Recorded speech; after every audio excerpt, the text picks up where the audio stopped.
சங்கத்தின் சொந்தங்கள் அனைவருக்கும் வணக்கம். இது சங்கத்தின் இன்றைய முக்கிய செய்திகள். முதலில் தலைப்புச் செய்திகள்.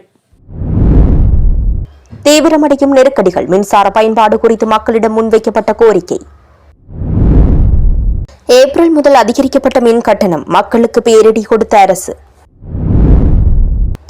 நீர் கட்டணமும் அதிகரிக்கப்படுமா, வெளியான முக்கிய தகவல். அடுத்து வரும் நாட்களில் தடைப்படும் நீர் விநியோகம், பொதுமக்களுக்கு முக்கிய அறிவிப்பு. செல்வரூடாக உங்கள் விளம்பரங்களை சரியான வாடிக்கையாளர்களிடம் கொண்டு சேர்க்கின்றோம். இன்று இணையுங்கள். மின்னஞ்சல் முகவரி KATHIR606@gmail.com. உங்களின் அடுத்த வெற்றிகரமான விளம்பர பயணத்தை இன்றே தொடங்குவோம். அடுத்த 5 மாதத்திற்கு கட்டாய நடைமுறை, அரசு ஊழியர் முதல் பொதுமக்கள் வரை அனைவருக்கும் முக்கிய அறிவுறுத்தல். CID பிரிவுக்குள் கேக் வெட்டி பிறந்தநாள் கொண்டாடிய இசாரா செவ்வந்தி. அடுத்து நடந்தது என்ன? இதுபோன்ற செய்திகளை உடனுக்குடன் தெரிந்து கொள்ள செங்கதிர் சேனலை சப்ஸ்கிரைப் செய்து இணைந்திருங்கள். இனி விரிவான செய்திகள். ஒழுங்கமைக்கப்பட்ட குற்றக்குழு உறுப்பினரான கனேமுள்ள சஞ்சீவவின் துப்பாக்கிச் சூட்டு சம்பவத்துடன் தொடர்புடைய பிரதான சந்தேக நபரான இசாரா செவ்வந்திக்கு காவல்துறையின் காவலின் கீழ் பிறந்தநாள் கொண்டாட்டத்தை ஏற்பாடு செய்துள்ளனர். குறித்த பிறந்தநாள் கொண்டாட்டத்தை ஏற்பாடு செய்த குற்றச்சாட்டில் குற்றப்புலனாய்வு திணைக்களத்தின் அதிகாரிகளுக்கு எதிராக கடும் ஒழுக்காற்று நடவடிக்கை எடுக்கப்பட்டுள்ளதாக காவல்துறை ஊடக பேச்சாளர் FU வூட்லர் தெரிவித்துள்ளார். சிரேஷ்ட காவல்துறை அதிகாரிகளை கொண்ட விசேட குழு ஒன்றினூடாக இந்த சம்பவம் குறித்த விசாரணைகள் தற்போது துரிதப்படுத்தப்பட்டுள்ளன. காவல்துறை அதிகாரிகள் அரசாங்கத்தின் ஊழியர்கள் என்பதால் அவர்கள் எந்த காலத்திலும் குற்றவாளிகளுடன் தொடர்புகளை பேண முடியாது என்றும் அவர் குறிப்பிட்டுள்ளார். இந்த சம்பவம் காவல்துறை திணைக்களத்தின் நற்பெயருக்கு களங்கம் விளைவிக்கும் செயல் என்றும் தவறளிக்கும் அதிகாரிகள் எவராக இருந்தாலும் பாரபட்சம் பார்க்காமல் தண்டனை வழங்கப்படும் என்றும் காவல்துறை ஊடக பேச்சாளர் FU வூட்லர் தெரிவித்துள்ளார். 2026ஆம் ஆண்டின் 2ஆம் காலாண்டிற்கான மின்சார கட்டணத்தை அதிகரிப்பதற்கு இலங்கை பொது பயன்பாடுகள் ஆணைக்குழு ஏகமனதாக தீர்மானித்துள்ளது. அதற்கமைய மின்சார கட்டண திருத்தம் ஏப்ரல் மாதம் 1ஆம் திகதி முதல் நடைமுறைக்கு வருகின்றது. நாட்டின் நெருக்கடி நிலையை கருத்தில் கொண்டு அலகுகளின் அடிப்படையில் பல்வேறு கட்டங்களின் கீழ் மின் கட்டணத்தை அதிகரிப்பதற்கு பொது பயன்பாடுகள் ஆணைக்குழு தீர்மானித்துள்ளது. அதன்படி முதல் 30 வரையான அலகுகளுக்கு 4.3% அதிகரித்து 15 ரூபாவாலும், 31 முதல் 60 வரையான அலகுகளுக்கு 6.9% அதிகரித்து 45 ரூபாவினாலும் அதிகரிக்கப்பட்டுள்ளது.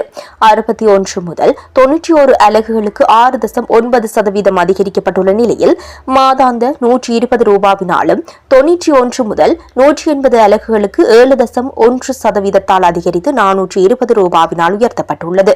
180 அலகுகளுக்கு மேல் இந்த கட்டத்திற்கு அதிகப்படியான கட்டண உயர்வு அமுல்படுத்தப்பட்டுள்ளதுடன் மின்சார கட்டணம் 25% அதிகரிக்கப்பட்டுள்ளது. இதேவேளை மாதாந்த மின்சார நுகர்வு 180 அலகுகளுக்கு குறைவாக காணப்படும் மத தலங்கள் மற்றும் தொண்டு நிறுவனங்களுக்கு மின்சார கட்டணத்தை அதிகரிக்காதிருக்க நடவடிக்கை எடுக்கப்பட்டுள்ளது.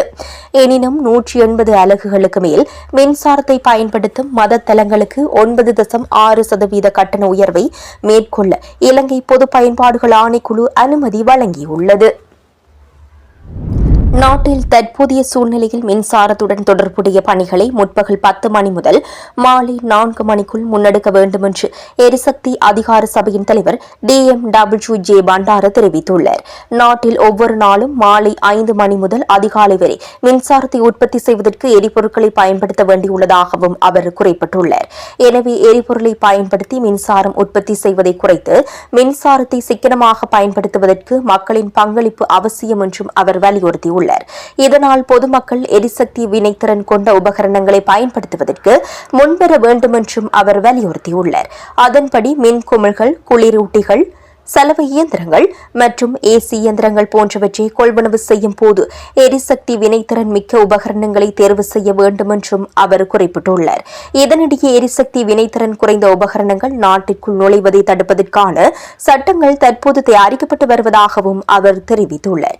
எனவே பகல் நேரங்களில் சூரிய சக்தி மூலம் மின்சாரம் உற்பத்தி செய்யப்படுவதால் பொதுமக்கள் தமது அத்தியாவசிய தேவைகளுக்கான நேரத்தை மாற்றியமைத்து அவற்றை பகல் பொழுதில் செய்து கொள்ள வேண்டும் என்றும் வலியுறுத்தியுள்ளார். இதனால் மின் உற்பத்தி செலவை குறைப்பதுடன் மக்களின் மின்சார கட்டணத்தையும் குறைத்துக் கொள்ள முடியும் என்றும் எரிசக்தி அதிகார சபையின் தலைவர் DMWJ பண்டார தெரிவித்துள்ளார். இதனூடாக உங்கள் விளம்பரங்களை சரியான வாடிக்கையாளர்களிடம் கொண்டு சேர்க்கின்றோம். இன்றே இணையுங்கள். மின்னஞ்சல் முகவரி KATHIRSEN606@gmail.com.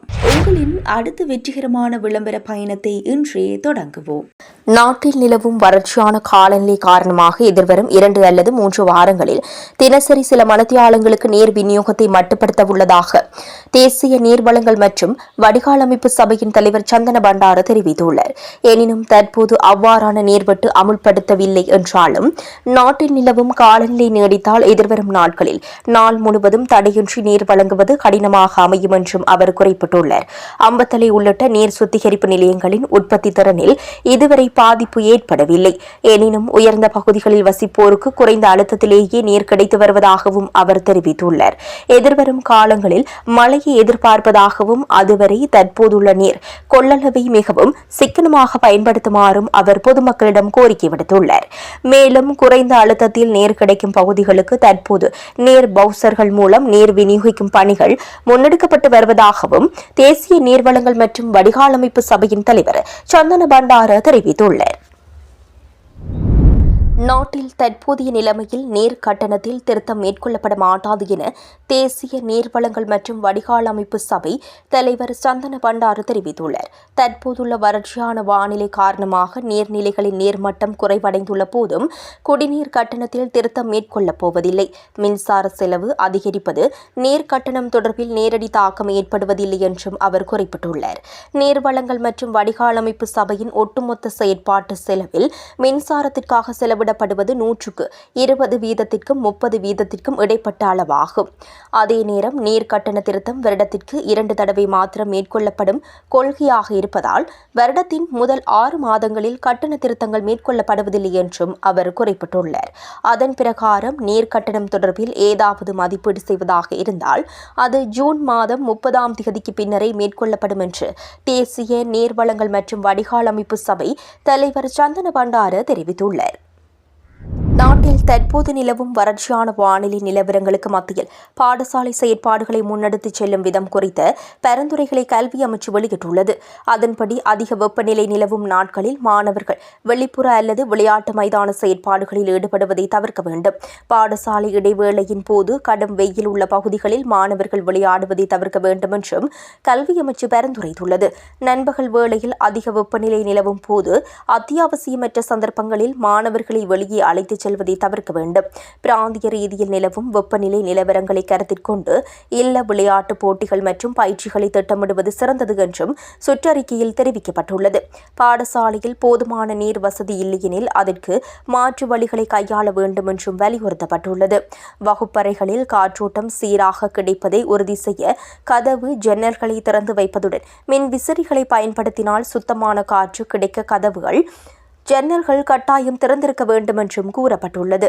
மாடி கட்டிடங்கள் அல்லது தகர கூரையிடப்பட்ட அதிக வெப்பம் நிலவும் வகுப்பறைகளை தற்காலிகமாக பொருத்தமான இடங்களுக்கு மாற்ற வேண்டும் என்றும் கல்வி அமைச்சு பரிந்துரைத்துள்ளது.